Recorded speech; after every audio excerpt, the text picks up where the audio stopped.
বিএনপির মনোনয়ন প্রত্যাশী মডেল গ্রুপের চেয়ারম্যান জনাব মাসুদুজ্জামান মাসুদ সাহেবের জন্য আজ নারায়ণগঞ্জ বন্দর কলাগাছিয়া ইউনিয়ন বিএনপি কর্তৃক আয়োজিত মতবিনিময় সভায় উপস্থিত হন মাসুদুজ্জামান মাসুদ সাহেব। সেখানে হাজার হাজার নেতৃকর্মী নিয়ে উপস্থিত হন নারায়ণগঞ্জ সদর থানা বিএনপির সহসভাপতি মহসিনুল্লাহ এবং নারায়ণগঞ্জ সদর থানা বিএনপির আরও অন্যান্য নেতৃবৃন্দ সহ হাজার হাজার নেতাকর্মীর ঢল নামে আজকের মতবিনিময় সভায়। জনাব মাসুদুজ্জামান মাসুদ সাহেব বলেন, বন্দরবাসী সদা সর্বদাই অবহেলিত রয়েছে। আমরা চাই বন্দরবাসী সদরের সাথে মিলিত হোক। সদর বন্দর কোনো কথা নয়, পুরো নারায়ণগঞ্জই হবে উন্নয়নের রোল মডেল করার জন্য সিটি কর্পোরেশনকে অনুরোধ জানাই।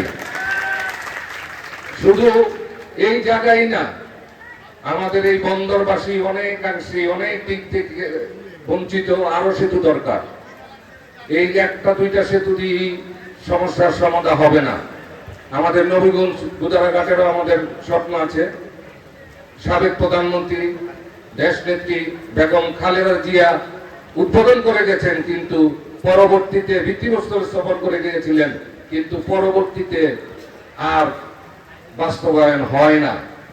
আমরা যদি আমাদের সামনে মহান রব্বুল আলামিন আমাদেরকে সেই সুযোগ করে দেন, জাতীয়তাবাদী দল যদি ক্ষমতায় আসে, আমরা সেটা বাস্তবায়ন করার আমরা সবাই মিলে চেষ্টা করবো নারায়ণগঞ্জবাসী। ইতিমধ্যে দেখেন একটা সুখবরের বাতাস কিন্তু বইতে শুরু করেছে। আলোচনা কিন্তু এখন টেবিলে, নারায়ণগঞ্জ সিটি কর্পোরেশনের কিন্তু আয়তন বাড়ছে। তো আমরা আশাবাদী আপনাদের যদি এই ইউনিয়নগুলি সিটি কর্পোরেশনে অ্যাকোমোডেট হয়, তাহলে কিছু সুযোগ সুবিধা, নাগরিক সুযোগ সুবিধা বাড়বে। আমরা সব সময় মানুষের জন্য রাজনীতি করতে চাই। আমরা যাতে আপনাদের পাশে থাকি। আমরা একটা জিনিস আমরা চাই, শহর বন্দরের কোনো ভেদাভেদ নাই, এটা একই অঙ্গ। কেউ যদি মনে করে যে না, মাঝখানে নদী দিয়ে এটাকে দ্বিধাখণ্ডিত করা হয়েছে, না, ওটা রহমতের বহবান শীতলক্ষা। আমরা একে অপরের ভাই বোন, আমরা একসাথে একযোগে কাজ করব ইনশাআল্লাহ।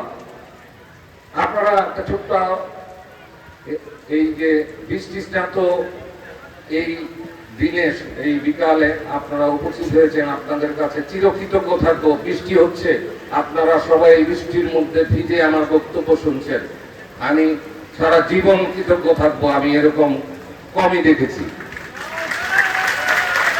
আমি ছোট্ট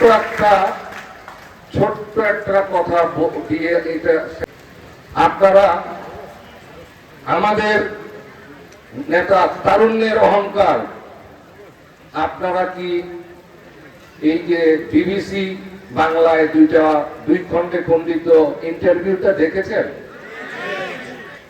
কত হৃদয় কারা, কত যুক্তি, কত শালীন, কত স্থির কথাবার্তা আমাদের নেতা তারুণ্যের অহংকার ভারপ্রাপ্ত চেয়ারম্যান কি বলেছে, সারমর্মটা কি কেউ কি বলতে পারবেন? এই যে উনি যে সুন্দর করে 2 দিনে যেই বক্তব্য দিল, এই বক্তব্যের মেসেজটা কি? মেসেজ আমার কাছে মনে হয় সবার আগে বাংলাদেশ।